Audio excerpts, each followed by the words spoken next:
দাদার নামে নাতির নাম রাখা যাবে কিনা? দাদার নামে নাতির নাম তো পরের কথা, বাপের নামেও পোলার নাম রাখা যাবে, কোনো অসুবিধা নাই।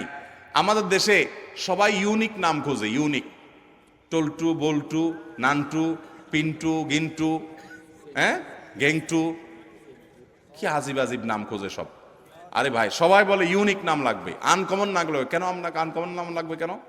শুনেন, সৈয়দ আবুল হাসান আলী নদভী রহমতুল্লাহ আলাই ভারতবর্ষের সবচেয়ে বড় আলেমদের একজন ছিলেন এবং মুসলিম বিশ্বের নোবেল খ্যাত কিং ফয়সাল অ্যাওয়ার্ড পুরস্কার, এটা সারা বিশ্বে, বিশেষ করে এই ভারতবর্ষে অল্প কয়েকজন মানুষ পাইছে, এর মধ্যে উনি একজন ছিলেন। অনেক বড় পণ্ডিত মানুষ ছিলেন, সারা ওয়ার্ল্ডের বড় বড় ইউনিভার্সিটি, অক্সফোর্ডের মতো ইউনিভার্সিটি, বড় ইউনিভার্সিটিগুলোতে অতিথি লেকচার হিসেবে তিনি লেকচার দিতেন এবং মদিনা ইউনিভার্সিটির উপদেষ্টা পরিষদে ছিলেন অনেক শুরু থেকে, অনেক বড় ব্যক্তিত্ব ছিলেন সৈয়দ আবুল হাসান নদভী রহমতুল্লাহ আলাই।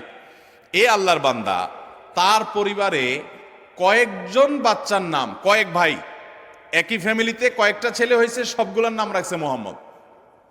তাহলে একটা মুসিবত না? 4 ভাইয়ের নাম যদি মোহাম্মদ হয়, কোন মোহাম্মদ ডাক দিলে কোন মোহাম্মদ আসবে? এই জন্য পার্থক্য করার জন্য নাম দিছে মোহাম্মদ আউয়াল, মোহাম্মদ সানি, মোহাম্মদ সালেস, মোহাম্মদ রাবে, অর্থাৎ মোহাম্মদ ফার্স্ট, মোহাম্মদ সেকেন্ড, প্রথম মোহাম্মদ, দ্বিতীয় মোহাম্মদ, তৃতীয় মোহাম্মদ। তৃতীয় মোহাম্মদ বললে একজন আসে, চৌথ মোহাম্মদ আসলে আরেকজন আসে। এটা বলার উদ্দেশ্য হলো যে একই নাম, আমাদের দেশে অনেকে আমরা নাম চাই, হুজুর একটা নাম দেন, তো বলি ভাই সবচেয়ে উত্তম নাম আব্দুল্লাহ, আব্দুর রহমান হাদিসে আসছে, সবচেয়ে সুন্দর নাম কি নাম? নিচে সেলাই করতেছে এরকম করে, সতর্কতার মাইন নেই, যদি মাথায় লেগে যায়। অতি সতর্ক হইতে হইতে কোন লেভেলে গেছে চিন্তা করছেন? যদি এরকম কেউ করে পাগলামি, তো সেটা যেরকম হাস্যকর হবে, ঠিক এটাও এরকম হাস্যকর হবে। আপনার ছেলের জন্য, আপনার মেয়ের জন্য সুন্দর নাম রাখবেন। আপনি অতিরিক্ত সতর্ক হয়ে, আমি মেয়ের নাম যদি ফাতেমা রাখি, আমার মার নামও ফাতেমা, তাহলে মেয়েরে ফাতেমা বলে আয়সা যদি কখনো বকাঝকা দিই, তাহলে আমার মার প্রতি বেয়াদবি হবে।